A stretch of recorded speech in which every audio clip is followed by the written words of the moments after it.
So recently, the NRA has been on a warpath against the students from Parkland, Florida.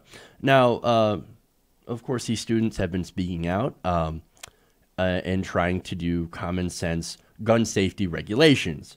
They don't want to take your guns. Basically, what they want to do is put some common sense safety regulations that are popular with the American people, including background checks, expanded background checks, closing gun show loopholes, making sure you can't buy assault-style rifles that were used in so many of the mass shootings, high-capacity magazines, things like that.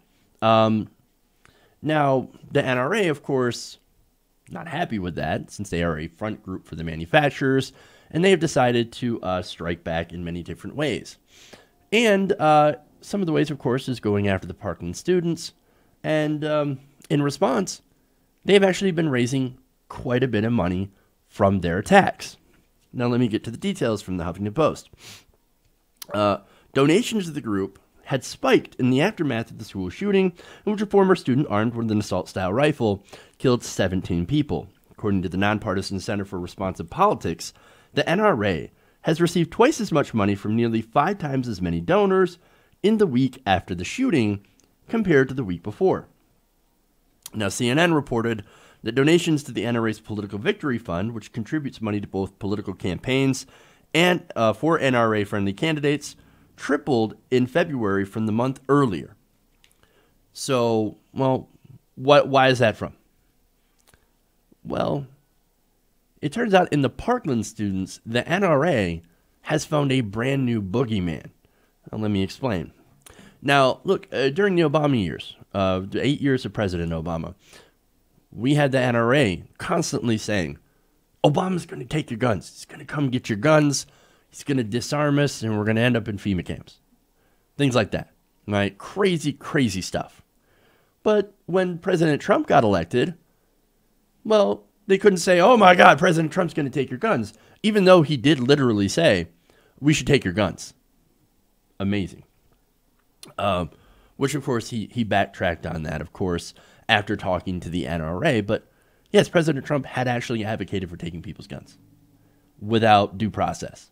Nonetheless, the NRA did not fearmonger under President Trump, but they do fearmonger under Democrats. And when Republicans are in control, they generally take a hit when it comes to donations. And look, even gun companies, gun manufacturers take a huge hit under Republican presidents because they don't have somebody that they can rail against that coming to take our guns or coming to take our guns. Well, now they do. Now, of course, these kids said, hey, you know what? Maybe it'd be great that we don't get shot up in school. So maybe we should do some, I don't know, like I said, common sense gun safety regulations, something that will, yes, not solve every single shooting, of course, and not prevent every single shooting, but at least try to do something that will prevent more shootings. Usually prevention is probably the best way, not giving CPR, as Rick Santorum says, you know? Because, like, as David Hogg mentioned, if you get shot in the head, no CPR is going to save you. But anyway, as I said before, the NRA in those students now has a brand new boogeyman in which they are exploiting to the fullest potential. Now, the Chicago Tribune reported last week that the NRA had aggressively increased its advertising on Facebook in the weeks after the Parkland attack. Now, the paper, citing data from tech company Pathmatics, reported that the NRA's average daily spending on Facebook advertising had been $11,300 in the 24 days before the shooting. Now, that's still a decent amount of advertising, but wait till you see how much it has increased after the Parkland shooting. Now, well, okay, so let me give you some context here. Right after the Parkland shooting, for about 4 days, they stopped their advertising. Oh, no, that would look really, really bad. Too soon, too soon, too soon. Has it been a couple of days? Okay, now we'll do some advertising. In fact, they increased their average daily spending on Facebook ads to $47,300 in the succeeding 24 days. It went from $11,000 to $47,000 after Parkland. Holy shit. Now, NRA social media pages have boosted membership and donation drive messages since Parkland, according to HuffPost. On Saturday, hours before the March for Our Lives a March for Our Lives in Washington, organized by Stoneman Douglas survivors, an NRA post on Facebook urged people to join the group to, quote, stand and fight for our kids' safety. Oh, I care so much about the children that I want to sell more guns, to protect them and put more guns in schools. Well, that's the idea that the Stoneman Douglas, or a majority of the Stoneman Douglas children, have decided that they do not like. They're like, no, the solution is not put more guns in schools. The solution is less guns overall, or less access to guns for people who have a troubled history as well. Now, here's another post, right? First one, that's, okay, fighting for the kids' safety. Okay, that's not a personal attack. That's fine, right? You want to claim it's for kids' safety? Great. However, this other post starts to get a little bit more confrontational. Quote, today's protests aren't spontaneous. Gun-hating billionaires and Hollywood elites are manipulating and exploiting children as part of their plans to destroy the Second Amendment and strip us of our right to defend ourselves and our loved ones.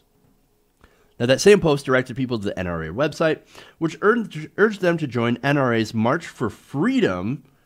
Visitors were given an option to pay for a membership. So that's their real advertising. They went from, I want to defend the children, to, hey man, those gun-hating billionaires, they're coming to destroy the Second Amendment. Man, that escalated quickly. Wow. Look, again, that is not only sick, but it's also a lie. And it's one it's one that is meant to make people afraid. And that is the big problem here. And look, I'm not saying all gun owners are scared, obviously. There's a lot of liberal gun owners. There's a lot of gun owners in general that are like, yeah, you know what? Look, I am fine with certain gun safety regulations. That is fine. That will help because, look, they're not going to impact me all that much. I can still get a gun. Maybe I have to wait an extra day or whatever. Maybe I can't have a high-capacity magazine, but I can still have my shotgun. I can still have my semi-automatic rifle or, whatever. It's just that certain people won't get access to certain guns, and I'm okay with that. That's most gun owners, but the ones who are more NRA aligned are actually way more afraid. And that's the thing. I think that's one of the things that contributes to a higher level of gun ownership. People that own maybe more than one gun. Again, I'm not saying that all of them are. I know some people who do own multiple guns and a little bit of a collection, and they're certainly not people who are scared NRA members, but there is a certain segment of the population that are afraid of imminent government overreach, that the government will come in and try to seize their arms or try to seize their freedoms, and they got to stockpile all these guns. That is who the NRA is trying to target. These people who are very, very afraid, which makes no sense. And I've explained this before, so I'm not going to go through that again as far as how you would actually fight tyranny and all that stuff, or what you would actually need to do to fight tyranny. And it doesn't involve buying some semi-automatic rifles. But anyway, let me show you how much they're playing off fears about some of the modest gun safety regulations that have been pushed at Parkland. In the 6 weeks prior to Parkland, the NRA posted just one message about donations or membership on its Facebook page. In the 6 weeks since, it has published 11 posts, one of which says, quote, the freedom-hating left wants to take away your fundamental right to self-defense. And this was in mid-March, and it boasted in the message an exclusive renewal offer for existing NRA members. So here we make you afraid, and then we say, well, don't worry, you can renew and be part of the NRA.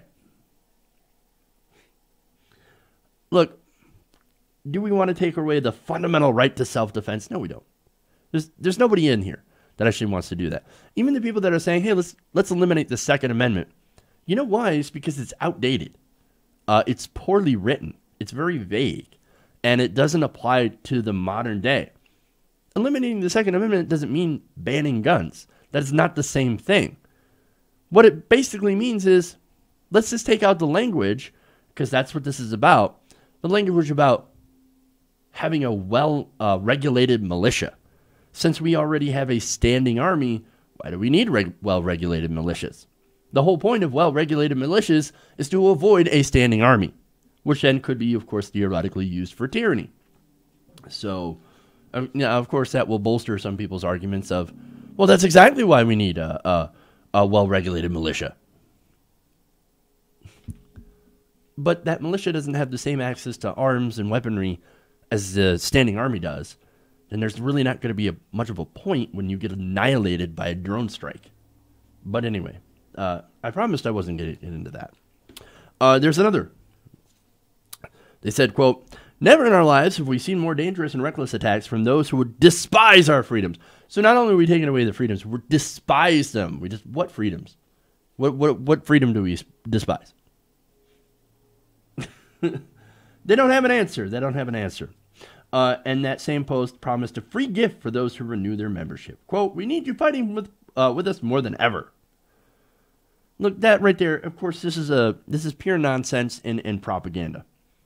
And more importantly, it was meant to sell guns. And so, look, let me get to the overall point here, all right? So, before Parkland and after Obama, they didn't have a boogeyman, right? They didn't have somebody to try to fearmonger about, right? So, oh my God, Obama's going to try to take your guns. Well, now we have Trump. Trump's not going to try to take our guns, right? No, he's a good Republican. He's a great Second Amendment supporter, all that stuff. Well, nonetheless, people were not buying guns. Guns were not flying off the shelves before. In fact, it was so bad that gun manufacturer Remington had to declare bankruptcy. And again, it's because they didn't have anybody to fearmonger about. And then here comes that horrific shooting in Parkland, which, of course, this could have been any other mass shooting that we've had before. What was different? The survivors decided they had enough, and they wanted to speak out. The NRA looks at that, and they go, cha-ching. We found our boogeyman. This is a sick organization, man. And of course, they engage in disgusting attacks. The NRA is not about defending gun owners or defending the Second Amendment. No, what they're all about, and of course they used to be about at least defending white gun owners. As soon as black people started coming in armed, the NRA is like, oh, no, you know what? I'm in favor of gun control. So it's really about making sure that white gun owners have their rights to weapons, to arms. But now it's all about cashing in on people's fear. Ironically, fear of the other, which includes black people, but of the government, of, brown people, foreigners, immigrants, etc., right? And look, sadly, that fear-mongering tactic seems to be working. Hey everybody, thanks for watching this video. If you want to see more like this, please hit the subscribe button below. And if you want to support truly independent progressive media, please consider becoming a patron at patreon.com/TYTNation.